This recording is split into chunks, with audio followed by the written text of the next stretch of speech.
भोजपुरी के इतना दबदबा और इतना रुतबा पहली बार देखने को मिला है, वो भी हमारे इस भोजपुरी में देखने को मिला है कि आप तो पिछले साल जानते ही होंगे कि पवन सिंह का गाना स्टेडियम में, ये वाला गाना खूब धूम मचा,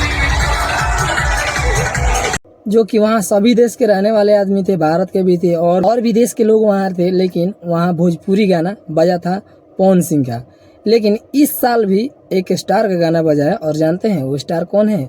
वो स्टार है राकेश मिश्रा। उनका गाना इस साल स्टेडियम में बजा है। और भोजपुरी का इतना ही क्रेज नहीं है, इतना ही दबदबा नहीं है। हमारे जो ग्रेट खली हैं कि हरियाणा से हैं, वो भी इस पे रील बना चुके हैं। पहला रील ये रहा आपके सामने, और दूसरा रील ये रहा रितेश पांडे के गाने पे। हम बनारसी हैं गुरु, हम पर भोलेनाथ का साया है। मतलब पहली बार ऐसा देखने को मिला है, ग्रेट खली मतलब रील बनाए हैं इस गाने पे। ये तो अपने आप में बहुत बड़ा बात है कि इस पे ग्रेट खली इस पे रील बनाए हैं, जो कि अपने आप में बहुत ही बड़ा भोजपुरी के लिए ये बात है कि इतना बड़ा रेसलर होकर इन्होंने भोजपुरी गाना पर रील बनाया है। तो भोजपुरी के लिए बहुत ही गर्व की बात है कि कोई अदर।